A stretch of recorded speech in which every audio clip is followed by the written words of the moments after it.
어제를 시작으로 이제 약 한 달 정도 기간 동안 우리는 이 사사기서를 묵상하게 될 텐데요. 오늘 또 어제, 오늘 또 내일에 걸쳐서 우리가 이제 읽고 있는 이 1장 같은 경우는 이미 읽어보신 분들은 좀 느끼셨겠지만 좀 드라이한 느낌을 우리에게 줍니다. 왜 그러냐면 이제 이스라엘 백성들에게 하나님께서 이 가나안 땅에 들어갈 수 있게 허락하셨는데요.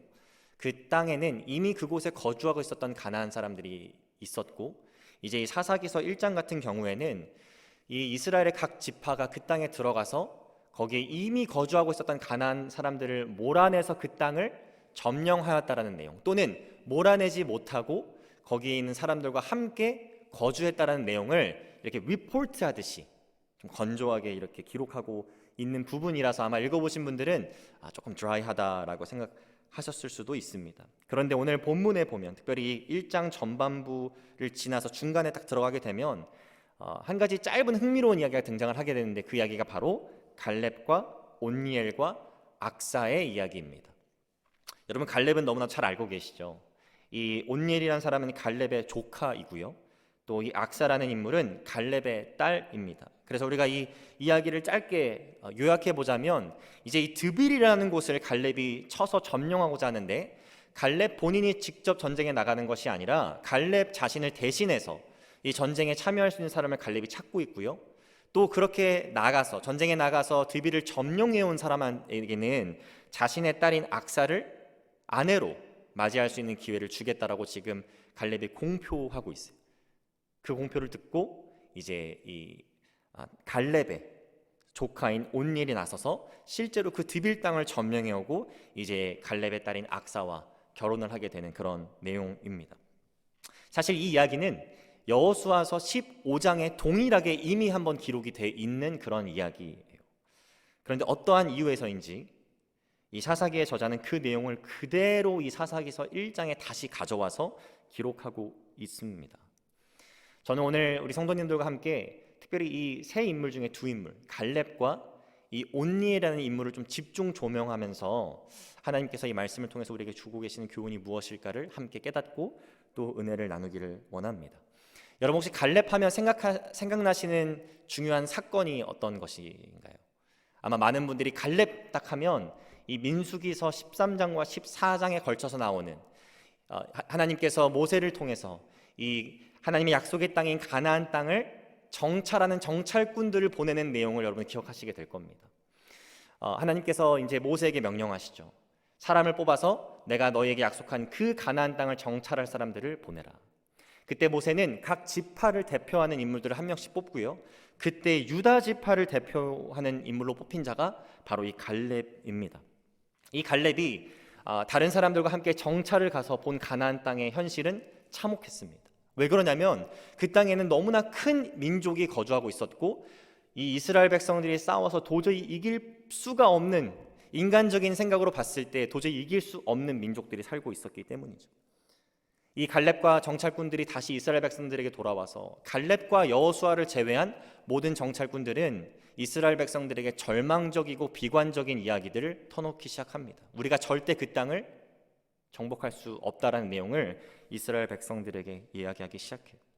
그리고 이스라엘 백성들은 그 이야기를 듣고 함께 절망하고 모세와 아론을, 하나님을 원망하기 시작합니다.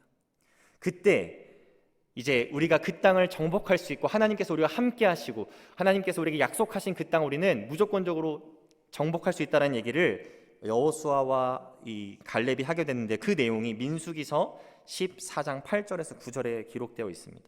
여호수아와 갈렙이 그렇게 좌절하고 있는 이스라엘 백성들에게 이야기하는 거예요. 여호와께서 우리를 기뻐하시면 우리를 그 땅으로 인도하여 들이시고 그 땅을 우리에게 주시리라. 이는 과연 젖과 꿀이 흐르는 땅이니라. 다만 여호와를 거역하지는 말라. 또 그 땅 백성을 두려워하지 말라. 그들은 우리의 먹이라. 그들의 보호자는 그들에게서 떠났고 여호와는 우리와 함께 하시느니라. 그들을 두려워하지 말라. 이렇게 다시 말하면서 이스라엘 백성들을 독려하고 우리가 그 땅을 점령하자라고 얘기했던 사람 중에 한 명이 바로 이 갈렙이란 인물입니다. 그래서 우리가 이미 잘 알고 있듯이 갈렙이란 인물은 하나님의 약속을 신뢰할 줄 아는 사람이었어요. 하나님께서 약속하시면 그 약속을 신실하게 이루실 하나님이시라는 것도 알고 있었고, 불가능해 보이는 상황이라고 할지라도, 그 가나안 땅을 점령하는 것이 미련하게 보이는 상황이라고 할지라도 그 하나님을 붙들고 그 하나님을 신실하게 믿을 수 있는 사람이 바로 이 갈렙이었습니다. 여러분, 이 사건이요, 갈렙이 40세 때 일어난 일입니다. 40세.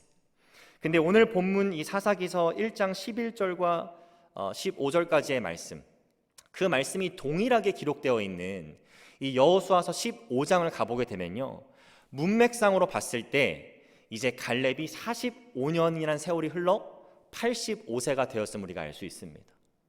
그리고 실제로 이 갈렙이 하나님께서 약속하신 대로 가나안 땅을 점령하기 시작한 것, 그 가나안 땅을 소유하기 시작한 그때가 언제냐면 45년 뒤인 이 갈렙이 85세가 되었을 때입니다. 그런데 오늘 이 사사기서 1장 11절부터 15절의 말씀이 등장하는 이 여호수아서 15장, 그 바로 전장인 14장에 가보게 되면요, 방금 우리가 읽었던 이 민수기서 14장의 말씀과 동일한 고백, 갈렙이 그 놀라운 믿음의 고백을 40세 때 했는데 그 비슷한 동일한 고백을 85세에도 하고 있음을 우리가 발견할 수가 있습니다. 조금 긴 내용인데요, 너무 중요한 내용이기 때문에 좀 천천히 하나씩 살펴보기를 원합니다. 여호수아서 14장 7절부터 한번 보시면요, 이제 헤브론 땅 앞에 서 있는 갈렙이 여호수아에게 이 땅을 내게 주십시오, 하나님께서 약속하셨던 것처럼 40년 전에 모세를 통해서 나에게 약속하셨던 것처럼 이 땅을 내게 주십시오, 85세가 된 갈렙이 여호수아에게 이야기하고 있는 내용이에요. 내 나이 40세에 여호와의 종 모세가 가데스 바네아에서 나를 보내어 이 땅을 정탐하게 하였으므로, 45년 전 이야기를 하고 있는 거죠. 내가 성실한 마음으로 그에게 보고하였고, 나와 함께 올라갔던 내 형제들은 백성의 간담을 높게 하였으나, 나와 함께 정사 갔던 사람들은 이스라엘 백성들에게 비관적이고 절망적인 얘기를 했지만 나는 내 하나님 여호와께 충성하였으므로, 9절, 그날에 모세가 맹세하여 이르되 내가 내 하나님 여호와께 충성하였은즉 내 발로 밟는 땅은 영원히 너와 내 자손의 기업이 되리라 하였나이다. 10절입니다. 이제 보소서, 여호와께서 이 말씀을 모세에게 이르신 때로부터 이스라엘이 광야에서 방황한 이 45년 동안을 여호와께서 말씀하신 대로 나를 생존하게 하셨나이다. 오늘 내가 85세로 돼. 12절, 그날에 여호와께서 말씀하신 이 산지를 지금 내게 주소서. 당신도 그날에 들으셨거니와 그곳에는 아낙 사람이 있고 그 성읍들은 크고 견고할지라도 여호와께서 나와 함께 하시면 내가 여호와께서 말씀하신 대로 그들을 쫓아내리이다. 이렇게 말하면서 이제 85세가 된 갈렙은 여호수아에게 지금 우리가 앞에 서 있는 이 헤브론 땅을 하나님께서 약속하신 대로 나에게 주셔서 내가 이 땅을 점령할 수 있게 해달라고 고백하고 간청합니다. 그리고 실제로 여호수아는 이 갈렙의 간청을 듣고 이 헤브론 땅을 갈렙에게 줍니다. 너의 기업으로 삼으라. 그리고 갈렙은 그렇게 이 헤브론 땅을 기업으로 받자 진짜 본인이 85세의 나이에도 불구하고 그 땅에 들어가서 거기에 있는 사람들을 물리치고 이 헤브론 땅을 결국 얻게 됩니다. 여러분, 갈렙이란 사람은 이 45년이란 세월 동안 신실하게 광야 생활을 모두 마치고 가나안 땅에 들어갈 때까지, 그 헤브론 앞에 설 때까지 그 하나님의 신실하신 약속, 또 그 약속을 이루실 하나님의 전지전능하심을 믿고 끝까지 믿음의 여정을 마무리한 사람입니다. 우리는 신앙생활하면서 이 갈렙과 같이 하지 못하고 하나님의 약속을 신뢰하지 못한 채 하나님의 그 전지전능하심을 축소시키고 제한하는 눈으로 바라볼 때가 있습니다. 많이 들어보신 예화일 텐데요, 중국의 한 왕이 자신의 신하들에게 이 밑에 구멍이 나 있는 항아리를 다 하나씩 주면서 왕궁 뒷뜰에 있는 이 우물물을 다 퍼내라고 얘기를 한 거예요. 그 이야기를 듣고 신하들이 불평하기 시작합니다. 드디어 왕이 노망이 났구나, 드디어 왕이 정신이 나갔구나. 그렇게 막 불평하면서 뭐 제대로 하지도 않고 하는 신용만 해요. 그때 그 왕을 정말 충성스럽게 보좌하고 섬겼던 한 우직한 신하가 왕께서 저렇게 명령하신 데는 분명한 이유가 있을 것이다라는 마음을 갖고 열심히 물을 퍼내기 시작합니다. 물론 밑에 구멍이 나 있기 때문에 뭐 전혀 진척이 없을 때도 있고 잘 물이 퍼지지 않죠. 그럼에도 불구하고 끝까지 그 왕의 명령에 순종해서 이제 점점 그 우물 바닥이 보이기 시작합니다. 그리고 그 바닥에 있던 아주 큰 황금 덩어리를 그 신하는 발견하게 돼요. 그 황금 덩어리를 가지고 왕에게 찾아갑니다. 왕이시여, 제가 왕께서 명령하신 대로 물을 열심히 팠는데 이 황금 덩어리가 우물 바닥에서 나왔습니다. 그때 왕이 내가 나에게 충성된 신하를 구별하기 위해서 한 명령을 너가 잘 수행했으니 이 황금을 너에게 내가 선물로 주겠다 하고 그 황금을 그 신하는 얻게 됩니다. 그리고 그 모습을 본 다른 신하들은 그제서야 가슴을 치며 후회하기 시작하죠. 하나님께서는 때로는 우리에게 참 미련해 보이는 명령을 주시기도 하고요, 불가능해 보이는 그런 순종의 자리로 우리를 초대하시기도 합니다. 무시무시한 거인족이 살고 있는 가나안 땅을 점령하라고 명령하시기도 하고, 또 비가 오지 않을 때 엄청난 규모의 방주를 만들라고 명령하시기도 합니다. 여리고 성을 7바퀴 도르라고 명령하시기도 하고요, 또 아들 이삭을 산 위에서 번제로 바치라고 명령하시기도 합니다. 또 가만히 있는 바위에게 명하여 물이 터져 나오라 이렇게 말하라고 명령하시기도 하시죠. 여러분, 이것은 하나님께서 미련하셔서가 아니라 그렇게 미련할 만큼 신실하시고 위대하시고 전능하신 하나님을 믿고 순종할 수 있는 사람을 하나님께 찾고 계시고, 또 그러한 자들을 통해서 하나님께서 역사하시는 하나님이시기 때문에 하나님께서는 이러한 명령을 주시기도 하시고 이러한 믿음의 사람을 찾고 계신 것입니다. 오늘 우리가 본문에서 등장하고 있는 이 갈렙, 먼저 헤브론 땅을 정념하고 이제 이 드비를 치고자 하는 갈렙의 모습을 통해서 정말 하나님의 약속을 끝까지 신뢰하고 45년이란 그 긴 시간 동안 광야의 생활을 거치고 또 가나안 땅에 앞에 섰는 그 시간까지도 그 하나님을 신뢰하는 갈렙의 모습을 보면서 우리 또한 그렇게 하나님을 신뢰하고 하나님의 명령에 순종했을 때 하나님께서 우리를 통해서 역사하신 하나님을 기억하고 그렇게 믿고 순종해야 될 줄 믿습니다. 오늘 본문 사사기서 1장 11절 15절의 내용을 보면 또 이 갈렙 외에 중요한 인물이 등장을 하게 되는데 바로 이 온니엘이라는 인물이에요. 여러분, 본문 12절을 보시면 아주 흥미로운 점이 하나 등장을 하게 됩니다. 무엇이냐면 제가 방금도 말씀드렸다시피 갈렙 자신이 드빌에 들어가는 게 아니에요. 이미 갈렙은 스스로 헤브론 땅에 들어가서 거기 거인 족속 3명이나 죽인 사람입니다. 그 땅을 직접 본인의 힘과 능력으로 점령한 사람이에요. 그런데 자신을 대신해서 이 드빌을 점령할 사람을 찾고 있고 그 사람에게 자신의 딸을 주겠다라고 약속하고 있어요. 여러분, 왜 갈렙은 굳이 드빌을 점령할 때 이러한 방식으로 점령하고자 했을까요? 성경은 그 이유에 대해서 기록하고 있진 않지만 우리는 몇 가지 유추해 볼 수가 있습니다. 첫 번째는 갈렙은 지금 이미 헤브론 땅을 점령하는 가운데 하나님께서 갈렙 본인과 함께 하신 하나님을 더 적극적으로 구체적으로 체험했을 것입니다. 그래서 이 드빌이라는 곳을 우리가 치기만 하면 하나님께서 이 드빌을 주실 것 또한 분명히 알고 있고 믿고 있었을 거예요. 그런데 그때 나이가 벌써 85세입니다. 갈렙은 이제 그 다음 세대를 준비해야 하는 시기를 맞이하게 된 거예요. 갈렙 자신과 같이 내 다음 세대에도 이렇게 하나님의 약속을 붙잡고 불가능해 보이는 상황을 가능케 하시는 하나님, 또 미련해 보이는 상황을 정말 지혜 있는 상황으로 만들 수 있는 그 믿음의 사람을 갈렙은 찾고 있었던 것 같습니다. 그런 마음이 없었더라면 지금 굳이 이 드빌이라는 곳을 칠 때 나를 대신해서 칠 사람, 그리고 심지어 내 딸을 맞이하게 할 그런 사람을 찾을 필요가 없는 것이죠. 또 두 번째 이유는 아마 자신의 사랑하는 딸에게 그런 믿음의 남편을 맞이하게 할 수 있도록 그런 상황을 만들어주고 싶었던 것 같아요. 그렇지 않으면 도저히 이렇게 전쟁에서 이 승패 여부에 따라서 자신의 딸을 내어주고 말고의 여부를 결정하지 못했을 것입니다. 이 조건을 듣고 이 공표를 듣고 바로 반응한 사람이 바로 오늘 성경에서 우리가 보고 있는 갈렙의 조카 온니엘이라는 사람이에요. 여러분, 사사기서를 처음부터 쭉 보시면 다양한 이야기가 등장을 하게 되는데 아주 반복적인 이야기가 등장을 하게 됩니다.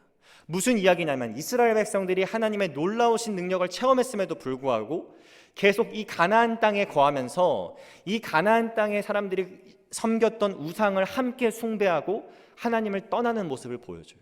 그때 하나님께서 이스라엘 백성들에게 진노하십니다. 그리고 진노하심으로 말미암아 그 주변 민족들로 하여금 이 이스라엘 백성들이 괴롭힘 당하게 만드세요.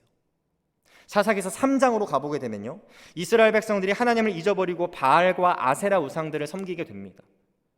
그리고 하나님께서 진노하셔서 이스라엘 백성들로 하여금 8년이라는 세월 동안 메소포타미아 왕 구산 리사다임의 속국으로 이스라엘 백성들이 살게 하세요.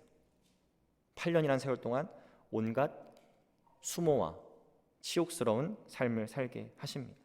여러분, 그때 처음 사사로 세움받은 사람, 처음 구원자로 세움받은 사람이 누구인지 혹시 알고 계신가요? 바로 지금 이 1장 우리가 읽는 본문에 등장하고 있는 갈렙의 조카 온니엘입니다. 하나님께서는 그 온니엘을 들어 쓰셔서 그 고통받고 있는 범죄한 이스라엘 백성들을 구원하시고 40년 동안의 평안을 일시적이나마 허락해 주세요. 그 내용이 사사기서 3장 9절부터 10절에 나오고 있는데요, 이스라엘 자손이 여호와께 부르짖음에 여호와께서 이스라엘 자손을 위하여 한 구원자를 세워 그들을 구원하게 하시니 그는 곧 갈렙의 아우 그나스의 아들 온니엘이라. 여호와의 영이 그에게 임하셨으므로 그가 이스라엘의 사사가 되어 나가서 싸울 때에 여호와께서 메소포타미아 왕 구산 리사다임을 그의 손에 넘겨주심에 온니엘의 손이 구산 리사다임을 이기니라. 여러분, 만약 온니엘이라는 자가 이스라엘 백성 가운데 없었다면 어떠한 일이 벌어지게 되었을까요? 여러분이 온니엘이라는 사람은 45년 동안 정말 어려운 상황 속에서도 신실하게 믿음을 지켜온 자신의 큰 아버지인 갈렙을 바라보며 자라온 세대 중에 한 명입니다. 갈렙이라는 자가 없었다면 이스라엘 백성들이 실제로 광야 생활 가운데 다시 가나안 땅으로 실제로 들어오는 일이 훨씬 더 어려웠을 것이고요, 또 온니엘이라는 사람이 없었더라면 이 메소포타미아 왕 구산 리사다임에게 이스라엘 백성들이 몇 년 동안 더 괴롭힘을 당했을지 모릅니다. 지금 이스라엘 백성들이 사사기 3장에서 이 온니엘이라는 인물을 통해서 경험하게 된 이 40년 동안의 평안도 어떻게 되었을지 우리는 알 수가 없습니다. 갈렙이 없었더라면 온니엘이 있기가 힘들었을 것이고요, 온니엘이 없었더라면 이렇게 평안을 누리는 이스라엘 백성들의 복도 없었을 수도 있었다는 말입니다. 이것이 믿음의 세대가 시작되고 이어질 때, 그 믿음의 세대를 하나님께서 사용하실 때 일어나는 놀라운 하나님의 역사인 것입니다. 저희 가정의 짧은 간증인데요, 저도 부모님께 들은 내용입니다. 저희 친할아버지께서 19세가 되시던 해에 너무너무 어렵고 또 가난한 그런 상황 속에서 이 자월도에 피난온 선교사님을 만나게 되셨대요. 그래서 그 선교사님을 통해서 이제 예수님을 믿게 되신 겁니다. 예수님을 영접하시게 된 거예요. 그때부터 그 집안의 가훈이 다른 거는 다 몰라도 우리가 예수 믿는 집안이 되자, 한 명도 빠짐없이 우리 모두가 정말 예수 믿는 집안이 되자, 그런 어떤 신념과 믿음을 가지시고 자녀들을 그렇게 양육하셨고, 또 저희 아버지 세대겠죠. 저희 아버지 세대가 저희 자녀들을 그렇게 양육해 오셨습니다.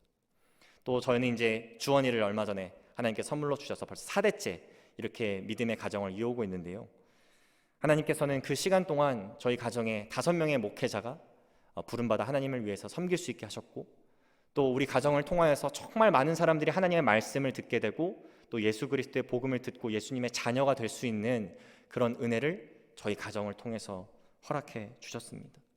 그런데 그때 그 저희 친할아버지께서 19세가 되시던 그 해에 자월도에서 만난 그 선교사님을 통해서 예수님을 영접하지 않았고 또 예수님을 믿지 않았더라면 과연 제가 있었을까? 저희 부모님 세대가 있었을까? 믿음의 세대가 있었을까? 저는 한번 생각해 보게 됩니다. 또 믿긴 믿었는데 그냥 미지근한 신앙생활, 그냥 대충 하는 신앙생활, 정말 그 약속을 이루시는 신실하신 하나님을 붙잡지 않고 대충 하는 신앙생활을 하셨더라면 우리 집안 하나님께서 이렇게 놀라운 복들을 허락하셨을까 생각해 보게 됩니다. 저는 오늘 이 말씀을 함께 묵상하는 가운데 우리 성도님들께 이러한 도전을 드리고 싶어요. 여러분들 가정 가운데 혹시 그 갈렙과 같은 믿음의 선조가 없다면 여러분들이 그런 선조가 되어주시기를 축복드립니다. 그리고 그런 갈렙과 같은 선조가 여러분들 가정에 계시다면 여러분들이 온니엘이 되어주셔서 정말 그 하나님의 놀라운 약속을 신실하게 믿는 그 믿음 가운데 불가능한 것이 가능한 것처럼 바뀌어지는 놀라운 하나님의 역사를 경험하시는 우리 모든 성도님들의 가정이 되시기를 주님의 이름으로 축복합니다. 그렇게 하기 위해선 갈렙이 먼저 그랬듯이 또 온니엘이 이어서 그렇게 했듯이 우리는 미련해 보이지만 하나님의 명령에 순종해야 되고, 불가능해 보이지만 그것을 가능케 하시는 하나님의 전능하심을 우리는 믿어야만 하는 것입니다. 그렇게 하나님의 역사를 경험하시는 믿음의 명가를 이루시는 우리 하늘교회 성도님들 다 되시기를 주님의 이름으로 축복합니다. 기도하시겠습니다.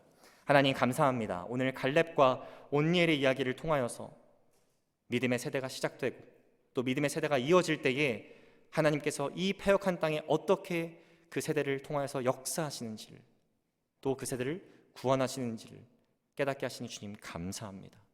우리 가정에서 그 갈렙과 같은 자들이, 또 온니엘과 같은 자들이 쏟아져 나올 수 있도록 우리의 가정을 축복하여 주시고 우리의 가정을 붙들어 주옵소서.